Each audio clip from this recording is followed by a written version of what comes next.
All right, so new disc is on, got brand new pads in, redid the line, bled everything, brand new fluid, everything works.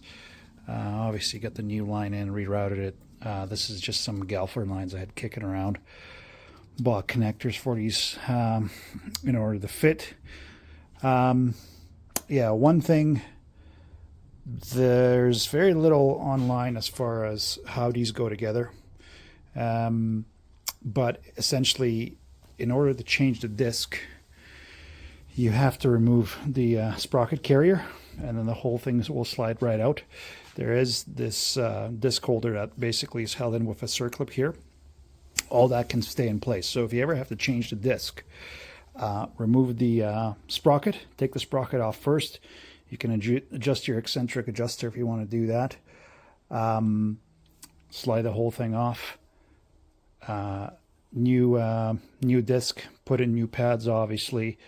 And then just keep in mind, because there is a washer that goes here, basically. Let me grab that. That sits in there like so, and I am going to double check that against the parts fiche. Then this goes in. Don't forget moly paste here and on the gears, just on the engagement faces. And then on the washer side, you're going to have a concentric washer and the nut. And again, I'll check that against the parts fiche. All right, so back working the Triumph. Rear end's done, completely done. Brake, eccentric adjuster, all that good stuff. I'm waiting on discs. I'm gonna get some secondhand discs from a friend of mine. I was getting some new ones, but they shipped me the wrong ones, so I'll get those back. Anyways, in the motor at the moment, checking compression. This is cylinder 3. We were over 180. I'm going to run it again here and just screenshot cylinder 1, 2, and 3. I did boroscope all 3 of them. These Triumphs have a tendency, the spark plug holes don't actually have little holes for the water to get out. So if these don't seal properly at the top, they get moisture in the spark plug well. And 1, 2, 3. 3 was the worst. So I'm gonna just clean this up nicely before I put them in. I do have new plugs on order. Plugs actually looked okay. They did come with crush washers here that some of them stayed in, some of them didn't. So for the time being, I'm just gonna put these in. But yeah, let's finish this up. All right, sorry about the crappy light, but this thing just gives off weird frequencies. Anyways, yeah. Look, a single-sided front swinger. Oh, sorry. Suspension work. So, took the tube apart. Left one looks pretty good. Oil, nah, that was okay. I did order brand new bushes. This is the outer. It needs to go. Coating on the inside is still pretty good. Outside's obviously worn. You can compare a brand new one here from the Slinky Guide that I ordered from Wemoto. Outer, yeah. Glad I got those changed too. Obviously brand new outer here. So, brand new oil seals, dust seals, again from Slinky Guide. It looks like something like out of the 1980s, but yeah, I got that from Wemoto. Also had some changed throttle cables too. They needed to go. This is for another day. This is not the rear subframe that you're looking for. All right, things have gotten out of hand. Well, not really, but doing the steering head bearings. This lower one's always a pain in the balls, but I just took a Dremel and slid it, and by the time I slid it, I think it just basically freed it up, so I can just basically push this off. I'm going to give this a quick clean. Here's the really interesting thing with this bearing setup. Believe it or not, this is the top bearing. It's something like that. Obviously, I'm going to drive it in. Lower race, lower bearing. And the kit came with another bearing, but I can't for the life of me figure out where the hell it goes. I don't think it's meant to be used on this particular model because the main bearing sits here. Yeah,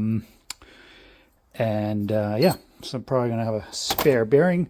Obviously, new dust caps.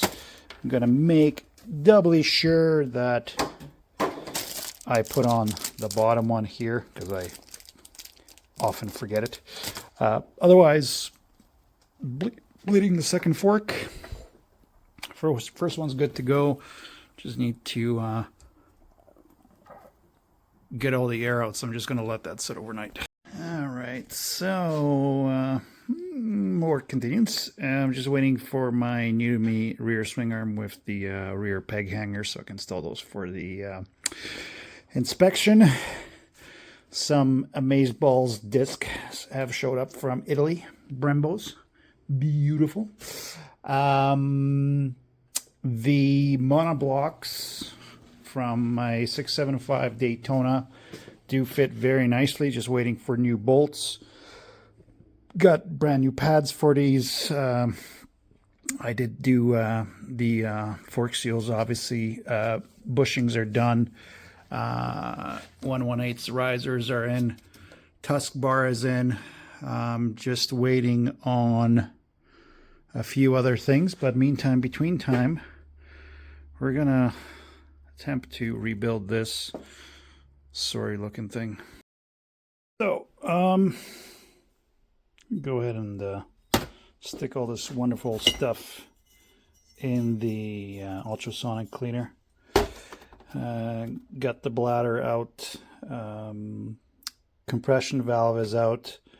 The actual cylinder here looks pretty good. Again, just needs a clean.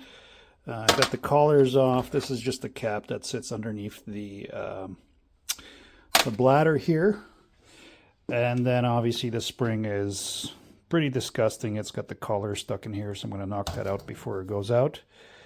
And we'll see how well we can get this spring cleaned. These retention collars as well too. I'll see if I can throw anything else into the ultrasonic basket. All right, let's see how this is going to turn out after a decent little ultrasonic bath. So, stuff came out of the ultrasonic cleaner. I quickly polished this on the wire wheel. This really ideally should be anodized, but I'm not going to push out that bushing to make that happen. This came out clean. Gave this a really quick scrub down with some 1000 grit sandpaper. I'll run some brake cleaner through. This is clean. That's clean. This is considerably better.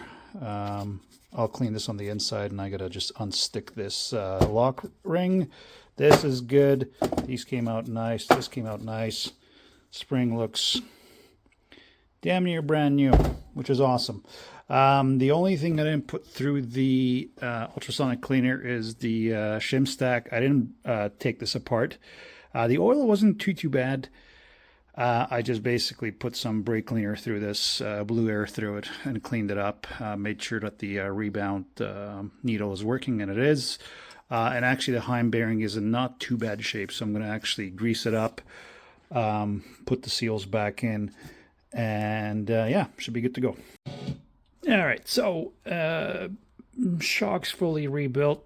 Put the oil in. Wasn't actually all that bad. Just basically, when I bled it, I tied the two together and pushed down on the shaft slowly with the bladder out, obviously. Got all the air out. Then slightly overfilled this, put the clip in, secured that, and then collapsed the bladder, put that in without the Schrader valve, put the serve clip in, made sure it overflowed, and then I just filled it with air, made sure that it did what it was supposed to do. Let me see if I can. Oh my God. Beautiful. No knocking, no nothing. All right, so shocks on, looking pretty decent. Feels good. I gave it a couple of bounces on the bike.